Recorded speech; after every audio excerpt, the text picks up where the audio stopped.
I handed my husband the divorce papers. He barely looked at them before answering another woman's call.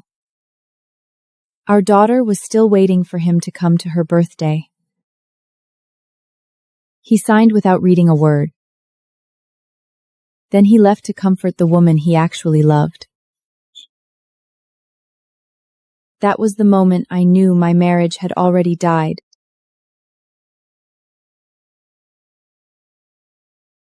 What is it? Mr. Wolf, are you listening? My resignation. You're resigning? From the firm? And from everything else. For 8 years, I had been his executive assistant, his fixer, his silent shadow. For 6 of those years, I had also been his wife, secretly, quietly, conveniently. You're emotional. Take the day off. We'll discuss this tomorrow. No, I'm done. Before he could answer, the office door opened without a knock. Vanessa Hale swept in on a cloud of perfume and cashmere, all glossy hair and easy incredibility. Then she slipped her hand through his arm as if it belonged there. That was always the cruelest part. Not that he was cold to me.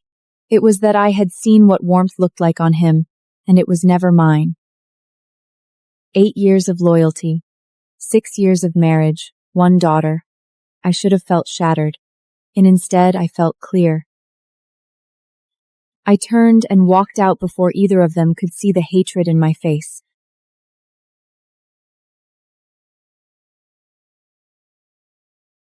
Mom, did Daddy text back? Not yet, baby. Do you think he forgot? No, your dad is just busy. Can I still show him this tomorrow? I drew all 3 of us, and I made him taller. He'll love it. But later that night, after Lily fell asleep on the couch waiting for a message that never came, I checked social media. Vanessa had posted a story. A candlelit rooftop, champagne, the city below, Adrian across of her, smiling in a way I had never seen at my own dinner table. That was when I stopped crying and started planning. The next morning, Adrian finally texted me. I'll be there tonight. Daddy says he's coming. Really? Really? Wait! Don't do this to her again. But by 11:43 p.m., the candles had melted into wax, the food had gone cold, and Lily had fallen asleep at the table in her party dress. Adrian never came. At 11:58, Vanessa posted a photo of a diamond ring, accompanied by only 4 words, I said yes. At 12:01 a.m., I opened my laptop, and I started drafting my divorce agreement. The next morning, Adrian came home smelling like another woman's perfume. I had a late meeting. Sign them. Adrian, I don't feel well. I think I'm on something's way. wrong. Can you come over? 6 years of marriage ended in less than 6 seconds because another woman called. I should have been devastated. Instead, I felt released. Did Daddy come? No, baby.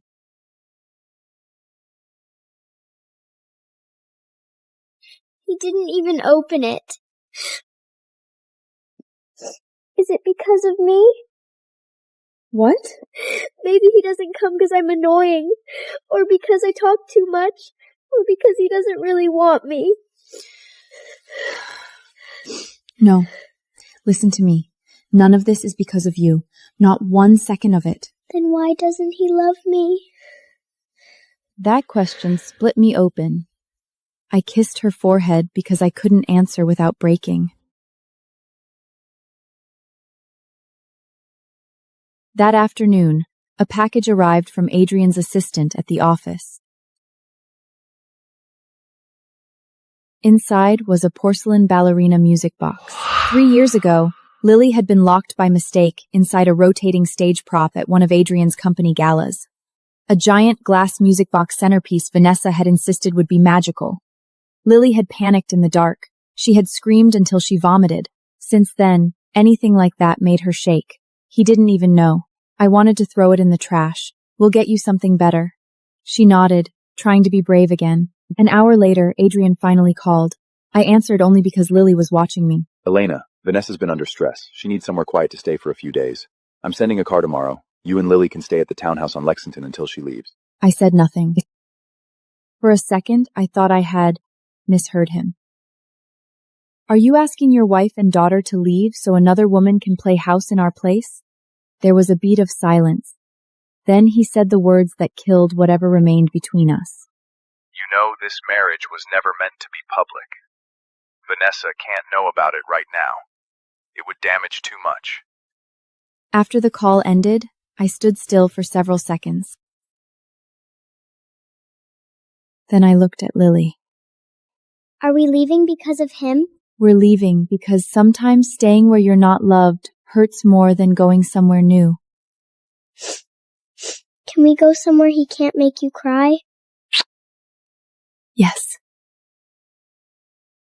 That night, after Lily fell asleep, I booked 2 one-way tickets. Not anywhere Adrian could easily find. By morning, I had packed only what mattered: our passports, our documents, Lily's medication, her stuffed rabbit, and the divorce agreement he had already signed. At noon, the front door opened. Vanessa walked in first with 2 designer suitcases and a smile that vanished the second she saw us in the footway. Adrian came behind her, took one look at my bags, and stopped. Vanessa blinked. Elena? Why are you still here? Before I could answer, Adrian spoke. She was helping manage the house. She and her daughter were just leaving. Helping manage the house. Not wife, not mother of his child. Staff. Thank you for letting us stay here, Mr. Wolf. Adrian went completely still. He stared at her. What did you call me? Mr. Wolf. That's what I'm supposed to call you, right? The room went silent. Vanessa looked between us, confused. Adrian's face changed in a way I had never seen before. Not anger, not exactly. Something closer to shock, like he was hearing his own cruelty spoken back to him in a child's voice for the first time.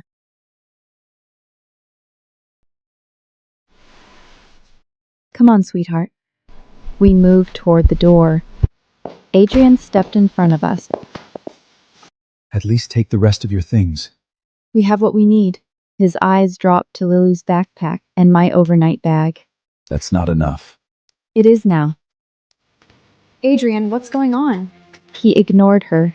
Instead, he reached into his jacket and pulled out a black card. He crouched in front of Lily, holding it toward her. If you need anything, use this. Lily didn't take it. He hesitated, then picked up a gift bag from the console table. And this is for your birthday. I didn't get the chance yesterday. He held it out. Lily looked at me first, nodded once, because no matter how furious I was, she was still a little girl starving for crumbs from her father. She accepted the bag carefully and peeked inside. Her face lit up for half a second. Then mine went white. Don't eat that! Lily flinched. What? I dropped to my knees and took the box from her. She's allergic to pistachios. His expression emptied. Spit it out, Lily. Now! Lily obeyed instantly, but fear had already flooded her eyes. Oh my God! I didn't know. No, you didn't. Because he had never been there at the allergy tests. Never held her while she cried after hives spread across her skin. Never sat in emergency with me at 2 a.m. while she struggled to breathe. He didn't know her favorite color. He didn't know what nightmares woke her. He didn't know the foods that could send her to the hospital. Lily wiped her mouth with the back of her hand and looked up at him. It's okay. You're busy. You don't know stuff about me. Adrian's face tightened. I lifted Lily into my arms. She wrapped herself around me and buried her face in my neck. I walked past him. Adrian. This time he didn't stop us. Adrian. Who is that child to you? Outside, the cold air hit my face like a slap. Mom, Lily trembled against me. are we really leaving? Will he come after us? Yes, baby. Yes. I looked at the black SUV waiting at the curb, the one I had called for myself, not the one Adrian had arranged. Then I looked back at the house where I had wasted too many years. Not this time. Adrian, once, twice, 3 times. I declined every call. What the hell was that? Answer me. Where are you taking Lily? We need to talk. I switched my phone off. At the airport that night, Lily fell asleep with her head in my lap while I watched planes lift into the dark. I had already sent formal notice to the school. I had already instructed my lawyer to file the divorce papers first thing Monday morning. There was no going back. But just before boarding, I turned my phone on one last time. 26 missed calls, 9 messages from Adrian, 1 from an unknown number. I opened that one. It was Vanessa. You should have told me the truth. What exactly you to Adrian? I stared at the screen, then I typed 5 words. I'm the woman he married. I sent it. Then I boarded the plane with my sleeping daughter in my arms. And somewhere over the Atlantic, while the cabin lights dimmed and the world below disappeared into cloud, my phone vibrated one last time before losing signal. Elena, what did you mean by that? I didn't answer. Because by the time he understood, I intended to be gone. By the time Adrian learned the truth, I was already in another country. By the time he opened the envelope on his kitchen counter, our closets were empty. By the time Vanessa realized she had moved into another woman's home, I had filed for divorce. And by the time my daughter stopped asking for her father, he had finally started looking for us. Norway was colder than I expected. The air was cleaner, sharper, less forgiving. It burnt my lungs the first week and somehow made me feel alive again. I rented a small white cottage outside Bergen with blue window frames, a patch of garden, and enough distance from the city to feel hidden. There were sheep in the neighboring field. Rain came often. Lily loved it immediately. Can we stay here forever? I looked at her reflection in the glass. For the first time in years, she seemed relaxed in her own home. No waiting for footsteps, no listening for a father who never came, no dressing up for disappointments. Maybe that smile made every loss worth it. I enrolled her in a small international school.